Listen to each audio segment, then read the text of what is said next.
பொன்மனச்செம்மல் புரட்சி தலைவர் எம்ஜிஆர் அவர்களையும் இதே புரட்சி தலைவி அம்மா அவர்களையும் வணங்கி நடைபெறுகின்ற நாடாளுமன்ற பொதுத் தேர்தலில் கழகத்தின் சார்பாக கூட்டணி கட்சியுடைய சார்பாக போட்டியிடும் வேட்பாளர்களை அறிமுகம் செய்து தேர்தல் பிரச்சார கூட்டத்தை இன்றைய தினம் நம் கூட்டணி சார்பாக துவக்கி இருக்கின்றோம். இந்த தேர்தல் பிரச்சார பொதுக்கூட்டத்திலே கலந்து கொண்டு சிறப்பித்துக் கொண்டிருக்கின்ற தேசிய முற்போக்கு திராவிட கழகத்தினுடைய பொதுச் செயலாளர் மதிப்புக்கும் மரியாதைக்கும் உரிய திருமதி பிரேமலதா விஜயகாந்த் அவர்களே,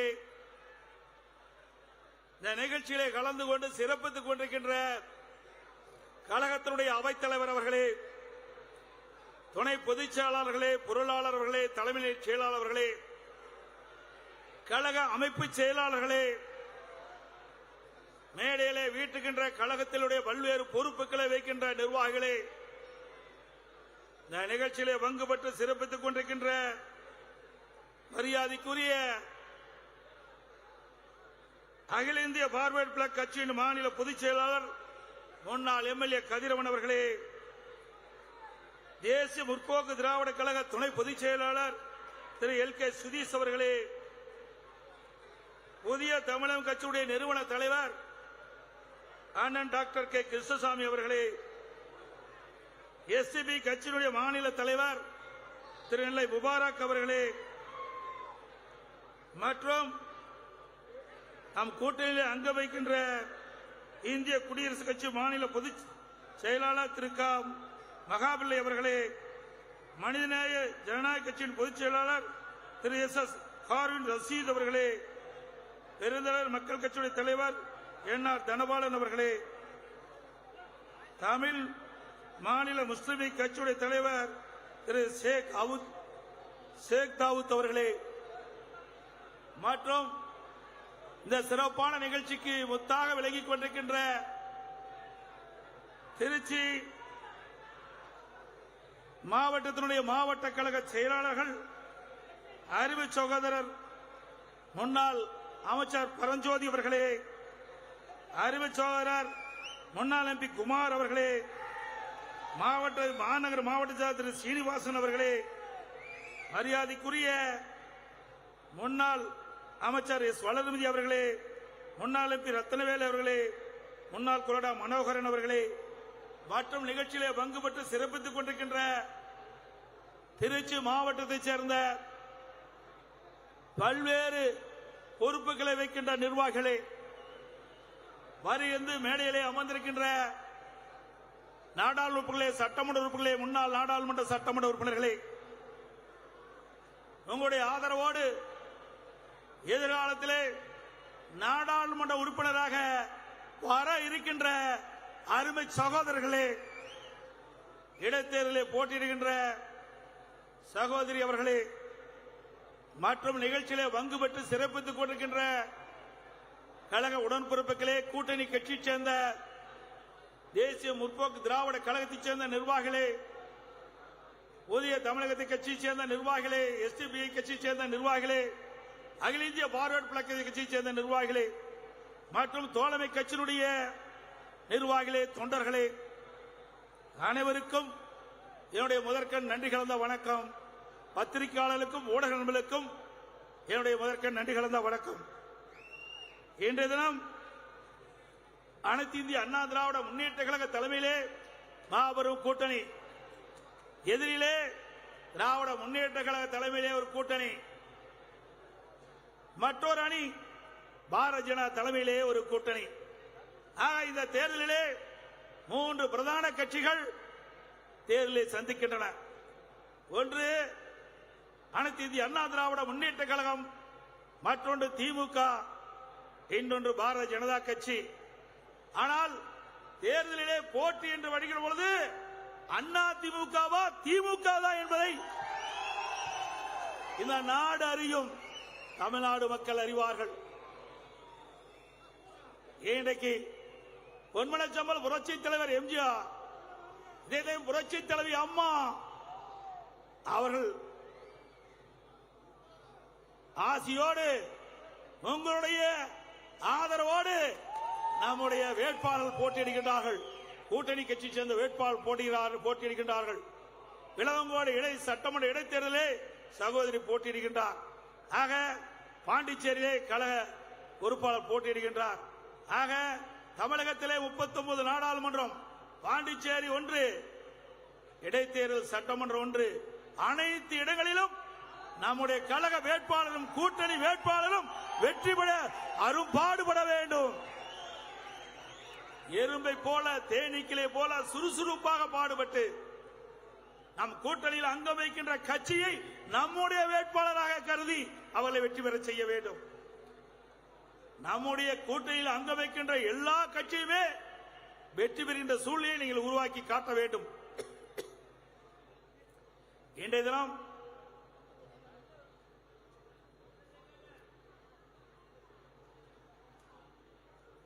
திமுக தலைவர் ஸ்டாலின் பேசிக் கொண்டிருக்கின்றார்.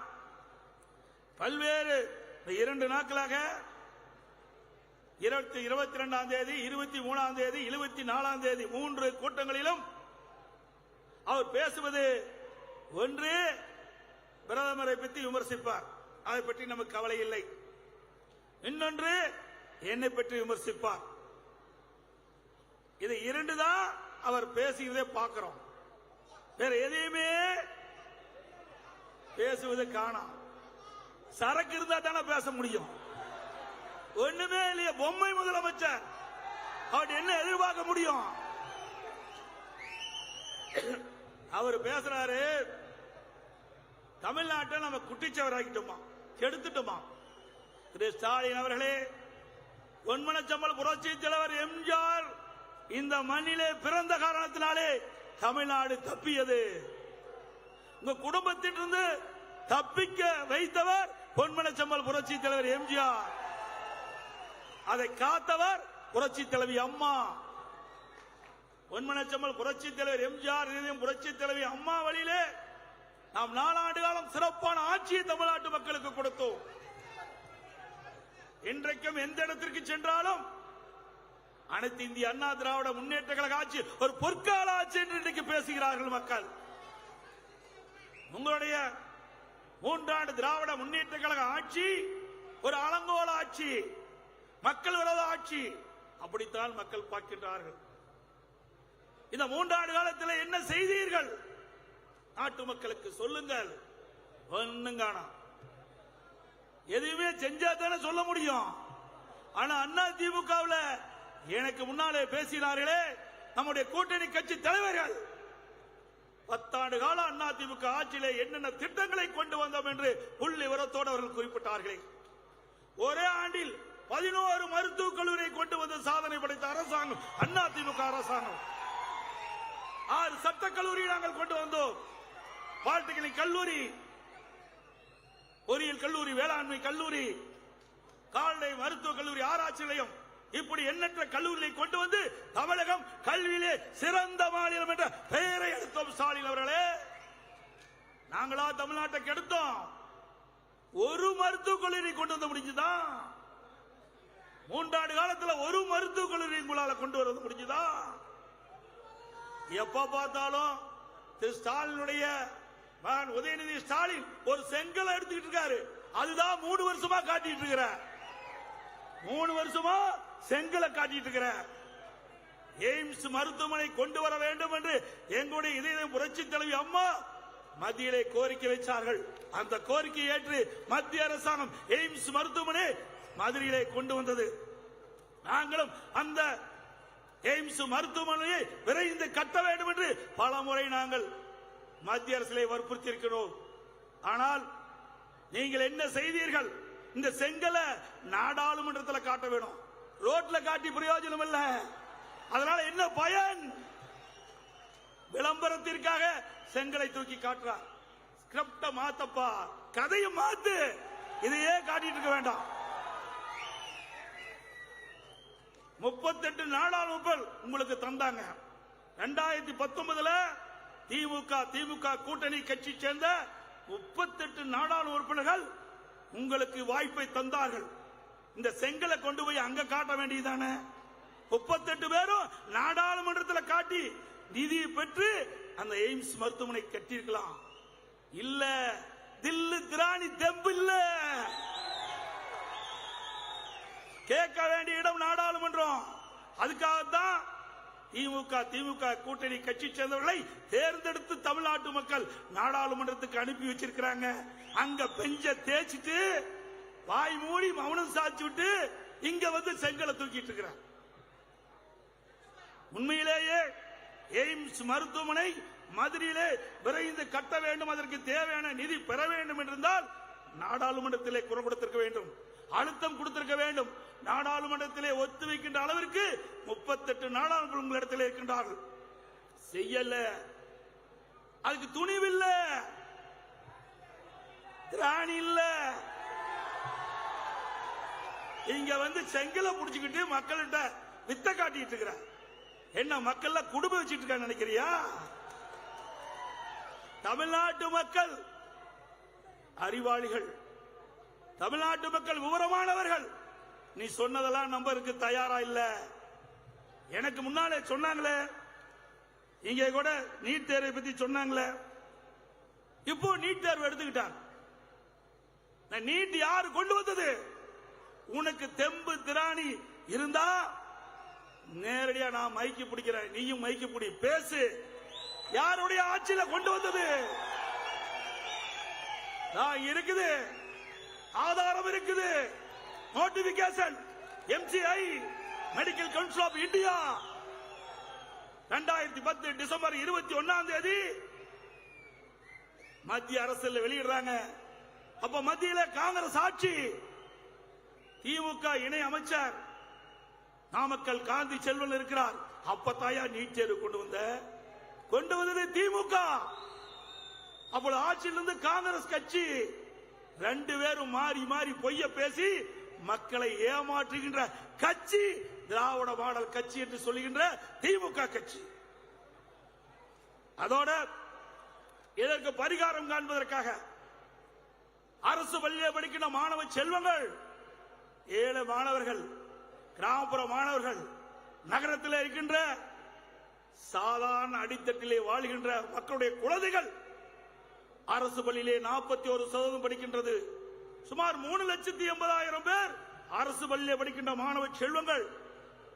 நான் முதலமைச்சர் இருந்த காலத்தில் 2017-18 அரசு ஒதுக்கீடு, அந்த மருத்துவ கல்வி இடஒதுக்கீடு 3145 இடங்கள், 3145 இடங்கள். அதுல அரசு பள்ளியை படித்த மாணவர்கள் மாணவிக்கு வெறும் 9 இடம் கிடைச்சது. வெறும் 9 இடம் கிடைச்சது. நான் சிந்தித்தேன், எதிர்க்கட்சி கோரிக்கை வைக்கல, மக்கள் கோரிக்கை வைக்கல. நானும் அரசு பள்ளியிலே படித்த மாணவன், சாதாரண பள்ளிக்கூடத்திலே கிராமத்திலே படித்தவன்.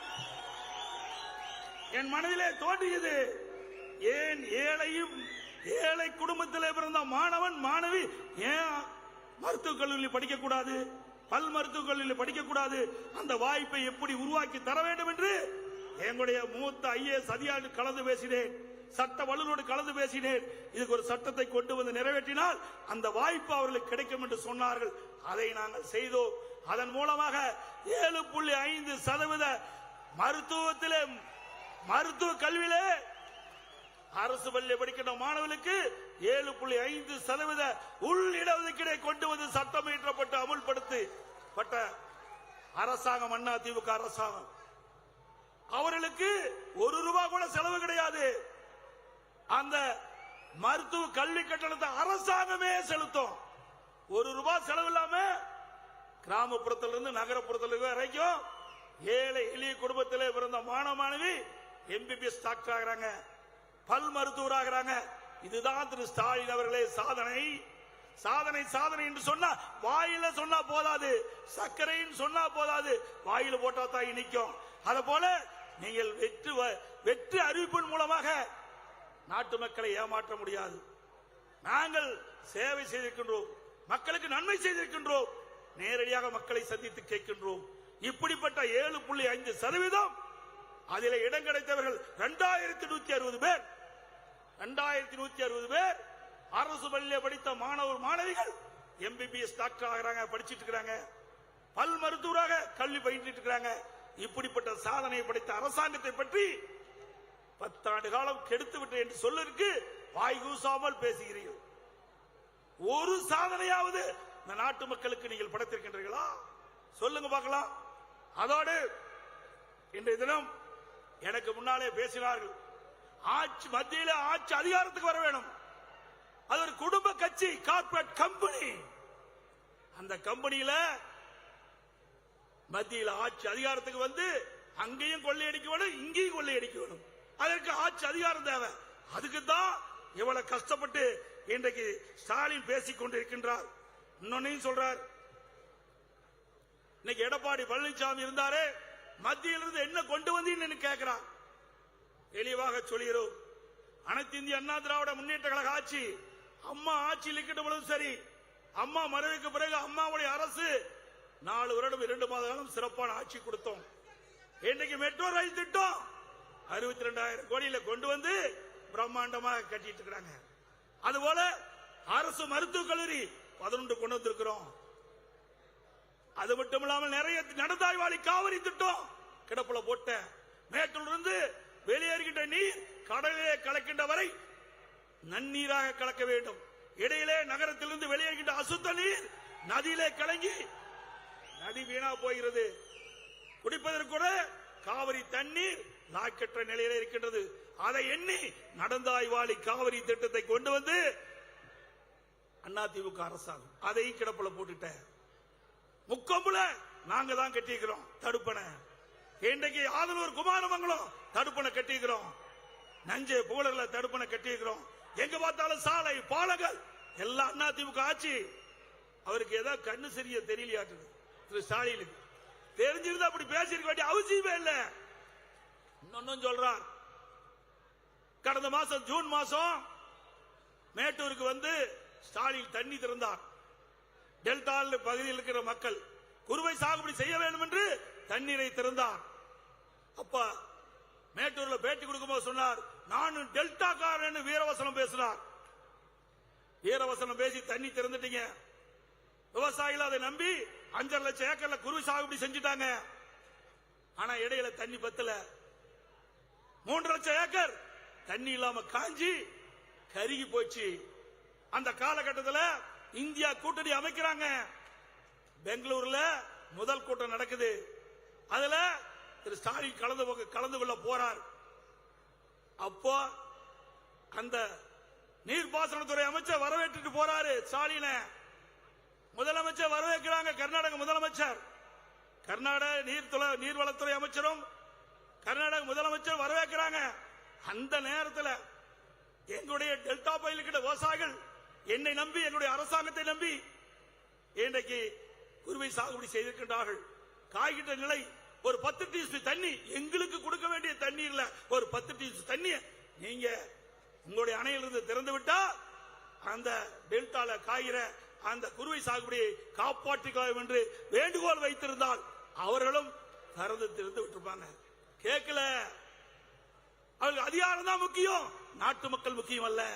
அதனால 3 லட்சம் ஏக்கர் காய்ந்து கருகி வீணா போச்சு. அந்த விவசாயி வடிக்கின்ற கண்ணீர் இந்த தேர்தலிலே தோல்வி உங்களுக்கு கொடுக்கும்.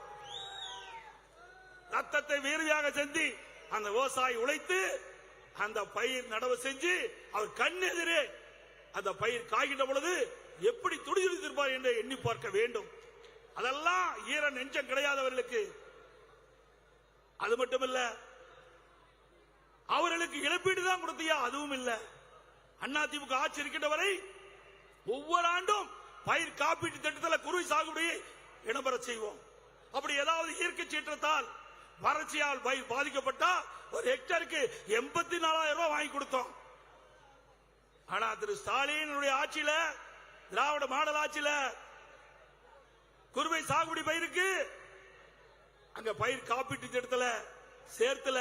அதனால அந்த இழப்பீட்டு தொகை விவசாயிகளுக்கு கிடைக்கல. அது கூட விட்டுருங்க. SCRF மாநில பேரிடர் நிவாரண நிதி, அதுல இருந்து அதிமுக ஆட்சியில் 20,000 ரூபாய் கொடுத்தேன். நான் ஒரு விவசாயி என்ற காரணத்தினாலே விவசாயி படுகின்ற துன்பங்கள், துயரங்கள், வேலை எல்லாம் அனுபவிச்சவன். அதனால நான் 20,000 ரூபாய் விவசாயிகள் பயிர் பாதிக்கின்ற பொழுது கொடுத்தோம். ஆனா உங்களுடைய ஆட்சியில 13,500 ரூபாய் கொடுத்தீங்க. அதுவும் மத்திய அரசு NTRF தேசிய பேரிடர் நிவாரண நிதி 17,000 ரூபாய் கொடுக்க சொல்லுது. இங்க இருக்கிற முதலமைச்சர் 13,500 ரூபாய் கொடுக்கிறார். இவர் விவசாயி பத்தி பேசுறார். இன்றைக்கு பேசுகின்ற பொழுது விவசாயி எடப்பாடி பழனிசாமி விவசாயி என்று சொல்லிக்கொண்டு பச்சை துண்டை போட்டுக்கொண்டு பச்சை போய் பேசுகிறார் என்று. யார் பச்சை போய் பேசுவது சொல்லுங்க? யாரு? நானா? ஸ்டாலினா? ஸ்டாலின் அவர்களே, விவசாயிகளுக்கு எங்களுடைய ஆட்சி எண்ணற்ற திட்டங்களை நாங்கள் கொண்டு வந்து சாதனை படைத்திருக்கின்றோம். வேண்டுமென்றால் இதே போல மேடையை போடுங்க. நீங்க ஒரு மைக்க பிடிங்க, நான் ஒரு மைக்க பிடிக்கிறேன். அதிமுக ஆட்சியில விவசாயிகளுக்கு என்னென்ன திட்டங்களை கொண்டு வந்து நிறைவேற்றப்படும் என்று சொல்கிறேன். இதே டெல்டா பாசனம் இந்த பகுதியெல்லாம் திருச்சி, தஞ்சாவூர், நாகப்பட்டினம், புதுக்கோட்டை, மயிலாடுதுறை, திருச்சி இதெல்லாம் டெல்டா பகுதி. இந்த டெல்டா பகுதியில் இருக்கின்ற விவசாயிகள் அச்சத்திலே இருந்தார்கள். தன்னுடைய நிலம் பறிபோய்விடும் என்ற அச்சத்தில் இருந்தார்கள். திரு ஸ்டாலின் முதலமைச்சர் அமைச்சராக இருக்கின்ற பொழுது ஹைட்ரோ கார்பன் அங்கே இருக்கின்ற மீத்தேன் எடுப்பதற்காக புரிந்துணர்வு ஒப்பந்தம் போட்டார். விவசாயியுடைய நிலம் விலை மதிக்க முடியாத நிலம், பொன் விளைகின்ற பூமி, டெல்டா பூமி, முப்போகம் விளைகின்ற பூமி, அதை இந்த ஹைட்ரோ கார்பன் மீத்தேன் எடுப்பதற்காக புரிந்துணர்வு ஒப்பந்தம் போட்ட தலைவர் இன்றைய முதலமைச்சர் திரு ஸ்டாலின். அன்றைக்கு அமைச்சராக இருந்தார். அதே அனைத்து இந்திய அண்ணா திராவிட முன்னேற்றங்களை ஆட்சி வந்தது. நான் முதலமைச்சர் இருந்த காலகட்டத்தில் எல்லா விவசாயிகளும் இடத்திலே கோரிக்கை வைத்தார்கள். எங்களுடைய டெல்டா மாவட்ட அப்பொழுது இருந்த அமைச்சர்கள், MLA-க்கள் கோரிக்கை வைத்தார்கள். எங்களுடைய பகுதி பாலைவனமாகிவிடும், இதை காப்பாற்றுங்கள். விவசாயிகள் அச்சத்திலே உறைந்து போயிருக்கிறார்கள் என்று கோரிக்கை வைத்த உடனே நான் சட்ட ரீதியாக மத்திய அரசிலே சந்தித்து இன்றைக்கு டெல்டா பாசனத்திலே இப்படிப்பட்ட எந்த திட்டமும் கொண்டு வரக்கூடாது என்பது இன்றைக்கு பாதுகாக்கப்பட்ட வேளாண் மண்டலம் என்ற அற்புதமான சட்டத்தை கொண்டு வந்து நிறைவேற்றினேன். எங்களுடைய ஆட்சி திறமையான ஆட்சி என்பதற்கு சான்று. இதை விட என்ன வேணும் திரு ஸ்டாலின் அவர்களே? 10 ஆண்டு காலத்தில் இன்றைக்கு ஆட்சியை கெடுத்து விட்டீர்கள், தமிழ்நாட்டை கெடுத்து விட்டு என்று சொன்னீர்களே. நாங்களா தமிழ்நாட்டை கெடுத்தோம்? பொன் விளைகின்ற பூமியை மிகப்பெரிய நிறுவனத்திற்கு தாரை வாக்க பார்த்தீர்களே, நீங்க தான் கெடுத்தீங்க. அது மட்டுமல்ல, இன்றைக்கு மேகதாது, இன்றைக்கு காவிரியில வருகின்ற தண்ணீரை மேகதாது என்ற இடத்திலே அங்கே ஒரு அணை கட்டி தண்ணீரை தேக்க கர்நாடக அரசு துடித்துக் கொண்டிருக்கின்றது. கிட்டத்தட்ட ஒரு வாரத்திற்கு முன்பு நீர்ப்பாசனத்துறை அமைச்சர் சொல்கிறார், ஒரு சொட்டு தண்ணீர் கூட தமிழ்நாட்டுக்கு கொடுக்க மாட்டேன் என்று. அங்கே இருக்கின்ற முதலமைச்சர் சொல்கிறார், மேகதாதுலே அணை கட்டிய தீர்வு என்று சொல்கிறார். நம்முடைய தமிழ்நாடு முதலமைச்சர் திரு ஸ்டாலின் வாயே திறக்கல, வாயே திறக்கல. இன்றைக்கு தமிழ்நாட்டுக்கும் தமிழ்நாட்டு விவசாயிகளுக்கும் துரோகம் செய்கின்ற திரு ஸ்டாலினுக்கு வருகின்ற நாடாளுமன்ற தேர்தலில் தகுந்த பதிலடி கொடுக்கப்பட வேண்டும். இதே அதிமுக அரசாங்கம் இருக்கின்ற பொழுது இப்படிப்பட்ட பிரச்சனை வந்தது. உடனடியா உச்ச நீதிமன்றத்தில் நீதிமன்ற அவமதிப்பு வழக்கை தொடர்ந்து மேகதாதுல அணை கட்டுவதை தடுத்து நிறுத்திய அரசாங்கம் அதிமுக அரசாங்கம். அது மட்டுமல்ல, இன்னும் சொல்றார், மத்தியிலிருந்து என்ன நிதியை பெற்றீங்க என்று சொல்றார். அதிமுக ஆட்சியில மத்தியிலிருந்து என்ன நிதியை பெற்றீங்கன்னு 12 ஆண்டு காலம் மத்தியிலே ஆட்சியில இடம்பெற்றிருந்தது திமுக. காங்கிரஸிலே இடம்பெற்றிருந்தாங்க, பிஜேபியில இடம்பெற்றிருந்தாங்க. 1999 பாரதிய ஜனதாவோட கூட்டணி வைத்து 5 ஆண்டு காலம் அமைச்சராக இருந்து அதிகாரத்தில் இருந்து அனுபவித்தவர் திமுக கட்சி. உடனடியா காங்கிரசுக்கு போனாங்க, அங்கு 5 வருஷம் ஆட்சியில் இருந்தாங்க. இப்படி 12 ஆண்டு காலம் மத்தியிலே ஆட்சி அதிகாரத்தில் இருந்தபோது தமிழ்நாட்டிற்கு என்ன கொண்டு வந்தீர்கள்? அதுவும் தமிழ்நாட்டை சேர்ந்த காங்கிரஸ் கட்சியை சேர்ந்த ஒருவர் நிதியமைச்சராக இருக்கின்றார். அவரை முறையாக அணுகி தமிழ்நாட்டிற்கு இன்னின்ன திட்டத்திற்கு இவ்வளவு நிதி வேண்டும் என்று நீங்கள் கேட்டிருந்தால் கிடைத்திருக்கும். அதுவும் செய்ய தவறிவிட்டீர்கள். ஆக தமிழ்நாட்டிற்கு துரோகம் செய்த கட்சி திமுக கட்சி. ஆக ஆட்சி அதிகாரத்தில் மத்தியில் இருக்கின்ற பொழுது நீங்கள் எதையுமே செய்யல. குடும்பத்தான் பார்த்தீங்க. குடும்பத்தில் இருக்கிற உறுப்பினர்கள் தான் அதிகாரத்துக்கு வர வேண்டும் எண்ணினீர்கள். நாட்டு மக்களை பற்றி கவலை இல்லை, கவலைப்படவில்லை. ஆகவே சிந்திக்க வேண்டும். இவர்கள் வேட்பாளர் வெற்றி பெற்று வந்தா நாடாளுமன்றத்தில் என்ன செய்ய போறாங்க? 38 நாடாளுமன்ற 2019 கொடுத்தீங்களே, 5 ஆண்டு காலம் நாடாளுமன்றத்தில் என்ன செய்தார் என்பதை நீங்கள் சிந்திக்க வேண்டும். அதே நேரத்தில் அனைத்து இந்திய அண்ணா திராவிட முன்னேற்ற கழக நாடாளுமன்றங்கள் 2014 37 பேர் தேர்ந்தெடுத்தீர்கள் தமிழ்நாட்டின் சார்பாக. அந்த 37 பேரும் சிறப்பான முறையிலே நாடாளுமன்றத்திலே பணியாற்றினார்கள். உச்சநீதிமன்றத்திலே காவிரி நதிநீர் பிரச்சனை தீர்ப்பு வந்த பொழுது அந்த தீர்ப்பை அமுல்படுத்த மத்திய அரசு காலம் தாழ்த்தியது. தம்பி, அதை எடுத்து காலம் தாழ்த்தியது. உடனடியாக நம்முடைய நாடாளுமன்ற உறுப்பினர் அனைவரும் ஒன்று சேர்ந்து 22 நாட்கள் நாடாளுமன்றத்தை ஒத்தி வைத்த கட்சி அதிமுக கட்சி. அதிமுக நாடாளுமன்ற உறுப்பினர்கள் நம் கூட்டணியில் அங்கம் வச்சாலும் தமிழ்நாட்டு மக்களுடைய பிரச்சனை என்று வருகின்ற பொழுது, நம்முடைய உரிமை என்று வருகின்ற பொழுது, உரிமையை பெறுவதற்காக 22 நாட்கள் நாடாளுமன்றத்தை நாங்கள் ஒத்தி வைத்தோம். அதன் மூலம் மத்திய அரசுக்கு அழுத்தம் கொடுத்து அதன் விளைவாக காவிரி மேலாண்மை ஆணையம், காவிரி நீர் முறைப்படுத்த குழு மத்திய அரசு அமைச்சது. இப்படி அனைத்து இந்திய அண்ணா திராவிட முன்னேற்ற கழக நாடாளுமன்ற வெற்றி பெற்று வருகின்ற பொழுது இந்த தமிழ்நாட்டு மக்களுடைய உரிமையை காப்போம், தமிழ்நாட்டு மக்களுக்கு தேவையான நிதியை பெறுவோம், தமிழ்நாடு வளர்ச்சி பெறுவதற்கு நாங்கள் அடித்தளமாக விளங்குவோம். ஆனால் திமுக அப்படி அல்ல. திமுக அப்படி அல்ல. அவருடைய குடும்ப உறுப்பினர்கள் ஆட்சி அதிகாரத்துக்கு வர வேண்டும் என்பதற்காக துடித்துக் கொண்டிருக்கின்ற கட்சி திமுக கட்சி. எனக்கு முன்னாலே சொன்னார்களே 2G ஸ்பெக்ட்ரம் ஊழல் 1,72,000 கோடி மீண்டும் நீதிமன்றத்தில் தூசி தட்டி எடுத்திருக்கிறாங்க. திகார் ஜெயில் ரெடியா இருக்குது. யாராரு போவாங்க தெரியல. அதே போல இங்க இருக்கிற அமைச்சர்கள் ஊழல் குற்றச்சாட்டிலே தப்பிக்கவே முடியாது. நீதிமன்றத்தில் படிக்கட்டு ஏறி ஏறி இறங்கிட்டு இருக்கிறாங்க. அவர்களும் விரைவாக எங்கே போகணுமோ அங்க போவாங்க. அது மட்டுமல்ல, இங்கே போதைப் பொருள் பற்றி சொன்னாங்க.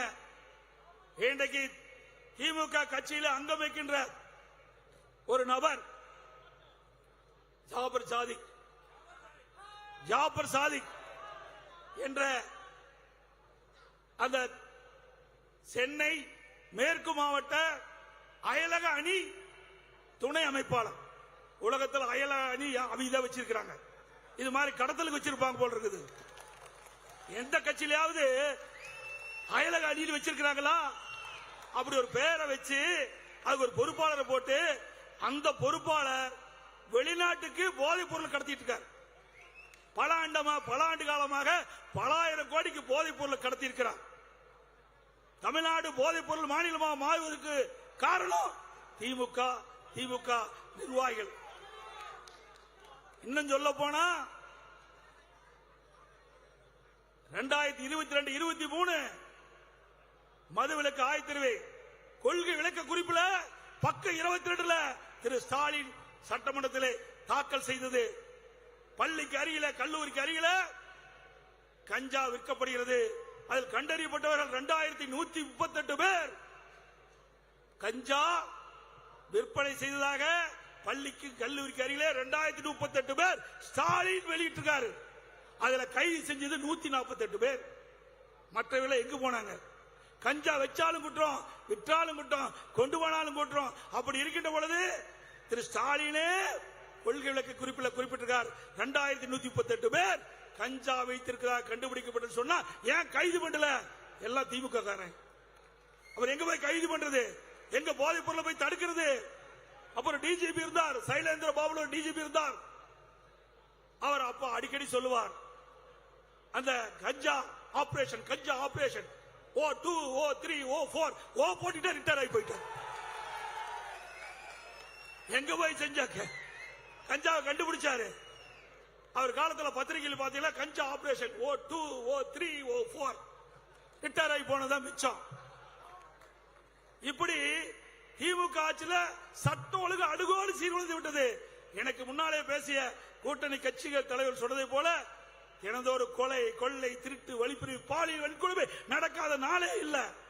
அப்படிப்பட்ட ஒரு அவல ஆட்சியை செய்கின்ற திரு ஸ்டாலின் அண்ணா திமுக ஆட்சியை பத்தி குறை சொல்றார். திரு ஸ்டாலின் அவர்களே, உங்களுடைய ஆட்சியில் என்னென்ன செஞ்சார் என்பதை நாட்டு மக்கள் அறிவார்கள். அது மட்டுமல்ல, தேர்தல் பத்திரம் 656 கோடிக்கு வாங்கி இருக்கிற 3 ஆண்டுல 2021, 22, 23 3 ஆண்டுல 656 கோடி தேர்தல் பத்திரத்தை அதிகமா வாங்கினது தமிழ்நாட்டில் திரு ஸ்டாலின் குடும்பம்.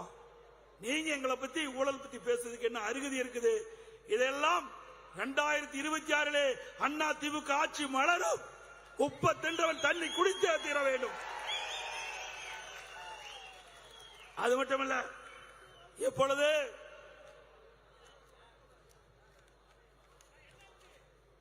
ஸ்டாலின் பேசிக் கொண்டிருக்கிறார். அனைத்து இந்திய அண்ணா திராவிட முன்னேற்ற கழக நிர்வாகி மீதும் தொண்டர் மீதும் கூட்டணி கட்சி சேர்ந்த நிர்வாகி தொண்டர்கள் மீது பொய் வழக்கு போடுவதாக. திரு ஸ்டாலின் அவர்களே, நாங்கெல்லாம் பொன்விழா கண்ட கட்சி. பொன்மனச்சம்பல் புரட்சி தலைவர் எம்ஜிஆர் இருக்கும் போதும் எவ்வளவு வழக்குகளை சந்திச்சிட்டோம். அம்மா இருக்கும் போதும் எவ்வளவு வழக்குகளை செஞ்சிட்டோம். எவ்வளவு முறை சிறைக்கு போயிட்டு வந்துட்டோம். அதை பற்றி கவலையே இல்லை. நாட்டு மக்களுக்கு நன்மை செய்வதுதான் எங்களுடைய லட்சியம். அதற்காக எத்தனை தியாகம் நாங்கள் செய்ய தயார். ஒன்னு மிரட்டிலாம் எங்களை படி வைக்க முடியாது. ஸ்டாலின் அவர்களே, நான் நினைச்சிருந்தா 4 ஆண்டு காலம் முதலமைச்சராக இருந்தேன். எத்தனை வழக்குகள் உங்களுடைய இப்ப இருக்கிற அமைச்சர்கள் மீது வழக்கு போட்டுக்க முடியும்? பொறுமையா இருக்கிறான், கவலைப்படாதீங்க. நிறைய ஊழல் பண்ணிருக்காங்க, அத்தனையும் சேகரிச்சு வச்சிருக்கிறேன். 2020 ஆட்சி மலர்கிட்ட பொழுது பாருங்க, இவட முதலமைச்சர் என் மீது வழக்கு போட்டு விரட்டி பார்த்தார். உச்சநீதிமன்றம் வரைக்கும் போய் மீண்டும் உயர்நீதிமன்றம் வந்து வழக்கு நடத்த நான் முன் வந்தேன். இப்ப வழக்கு போட்ட RS பாரதி அந்த வழக்கு வாபஸ் வாங்கன்னு சொன்னார். நான் இல்ல, நீதிமன்றத்தில் நான் வழக்கு நடத்துவேன்னு சொன்னேன். வழக்கு நடத்தி நிரபராதி என்று வெளியில் வந்திருக்கிற ஸ்டாலின் அவர்களே, அந்த துணிச்சல் உங்களுக்கு இருக்குதா? புதிய தலைமைச் செயலகம் கட்டுவதிலே ஊழல் நீதிமன்றத்தில் இருக்குது.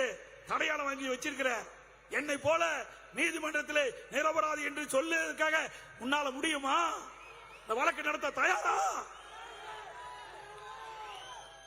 அண்ணா திமுக பொறுத்த வரைக்கும் மடியிலே கணமில்லை, வழியிலே பயமில்லை. ஸ்டாலின் அவர்களே, நான் தொண்டனாக இருந்து கிளை செயலாளராகி இன்றைய தினம் உங்கள் முன் பொதுச் செயலாளராக இருக்கின்றேன். எந்த ஒரு தொண்டனுக்கு எந்த பிரச்சனை வந்தாலும் நாங்கள் உங்களுக்கு துணை நிற்போம். அதேபோல் மேடையில வீட்டுக்கின்ற கழக நிர்வாகிகளுக்கு எந்த பிரச்சனை வந்தாலும் எங்க உயிரை கொடுத்தால் உங்களை காப்பாற்றுவோம். நான் எல்லாவற்றையும் பார்த்துவிட்டு தான் இந்த பதவிக்கு வந்திருக்கின்றேன். ஸ்டாலின் அவர்களே, நான் சிறு வயதிலிருந்து இன்றைக்கு இந்த வயது வரை பல்வேறு சோதனைகளை தாண்டி வந்திருக்கின்றேன். ஸ்டாலின் அவர்களே, உங்களுடைய மிரட்டல் உருட்டலுக்கெல்லாம் நாங்க பயமல்ல. அதுக்கெல்லாம் 5 பேர் அதிமுக அல்ல. எங்களிடத்தில் வலிமை இருக்குது, உழைப்பு இருக்கிறது, நம்பிக்கை இருக்கின்றது. ஆகவே வருகின்ற நாடாளுமன்ற தேர்தலை நாம் வெற்றி பெறுவதற்கு உழைக்கப்பட வேண்டும்.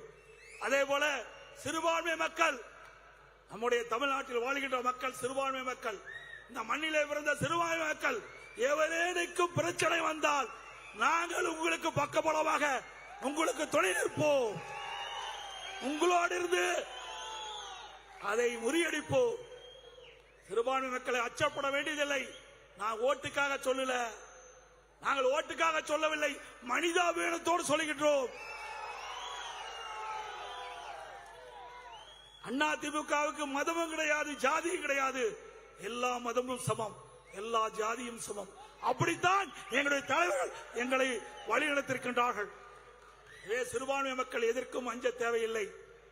உங்களுக்கு ஒரு பிரச்சனை என்றால் நிச்சயமாக அதிமுக முன்னிற்கும், கூட்டணி கட்சி முன்னிற்கும்.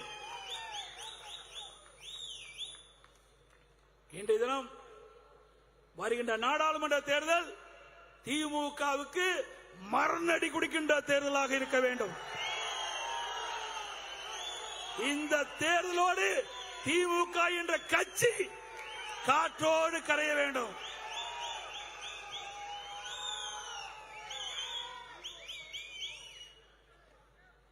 அதேபோல அனைத்து இந்திய அண்ணா திராவிட முன்னேற்ற கழக போட்டியிட வேட்பாளருக்கு பொன்மனச்சம்பல் புரட்சி தலைவர் எம்ஜிஆருடைய வெற்றி சின்னம், இதயம் புரட்சி தலைவர் அம்மாவுடைய வெற்றி சின்னம், இரட்டலை சின்னத்திற்கு வாக்களித்து வெற்றி பெற செய்யுங்கள். நம்முடைய கழக வேட்பாளருக்கு இரட்டலை சின்னம், நம்முடைய தலைவர் கண்டெடுத்த சின்னம், அம்மா வெற்றி கட்டி காத்த சின்னம், இரட்டலை சின்னத்திற்கு வாக்களியுங்கள். அதே போல நம் கூட்டணியில் அங்கமைக்கின்ற நம்முடைய கூட்டணியில் அங்கமைக்கின்ற தேசிய முற்போக்கு திராவிட கழகம் சார்பாக போட்டியிடும் வேட்பாளருக்கு கேப்டனுடைய வெற்றி சின்னம் சபை பிரேமலாதா அவருடைய வெற்றி சின்னம் முரசு சின்னத்திற்கு வாக்கு கேட்டு வெற்றி பெற செய்யுங்கள். புதிய தமிழக கட்சி அவருக்கு விரைவிலே சின்னம் கிடைக்கிறது. அந்த சின்னக்கு வாக்களை கேட்டு அவரை வெற்றி பெற செய்ய வேண்டும். எஸ்பி கட்சி நம்மோடு இணைந்திருக்கின்றார்கள். அவருக்கு அறிவிச்சர் நெல்லை உபார் அவர்களுக்கு இரட்டலை சின்னத்திலே வாக்களித்து வெற்றி பெற செய்யுங்கள். பாண்டிச்சேரிக்கின்ற வேட்பாளருக்கு வெற்றி சின்னத்திலே இரட்டலை சின்னத்திலே வெற்றி பெற செய்யுங்கள். விளங்கோட்டிலே கழகத்தின் சார்பாக கூட்டணி சார்பாக போட்டியிடுகின்ற சகோதரி அவர்களுக்கு இரட்டலை சின்னத்திலே வெற்றி பெற வாக்களித்து வெற்றி பெற செய்யுங்கள். அதோடு நம்முடைய திருச்சி நாடாளுமன்ற வெற்றி வேட்பாளர்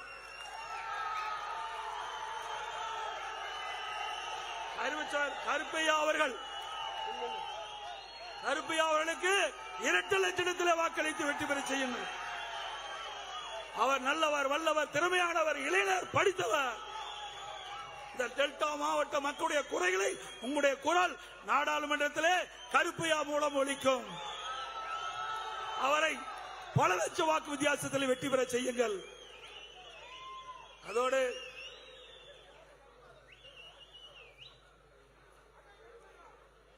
தமிழர் உரிமை மீட்போம், தமிழர் உரிமை மீட்போம், தமிழ்நாடு காப்போம், தமிழர் உரிமை மீட்போம், தமிழ்நாடு காப்போம். நான் சொல்றத அப்படியே திருப்பி சொல்லுங்க. ஒற்றை விரலால் ஓங்கி அடிப்போம், ஒற்றை விரலால் ஓங்கி அடிப்போம். வாக்களிப்பீர் இரட்டலைக்கு, வாக்களிப்பீர் இரட்டலைக்கு, வாக்களிப்பீர் இரட்டலைக்கு, வாக்களிப்பீர் முரசு சின்னத்திற்கு, வாக்களிப்பீர் முரசு சின்னத்திற்கு, வாக்களிப்பீர் அண்ணன் கிருஷ்ணசாமி அவர்களுக்கு ஒதுக்கப்படும் சின்னத்திற்கு என்று சொல்லி இந்த அரிய வாய்ப்பை கொடுத்த அனைவருக்கும் நன்றி தெரிவித்து விடைபெறுகின்றேன். நன்றி, வணக்கம்.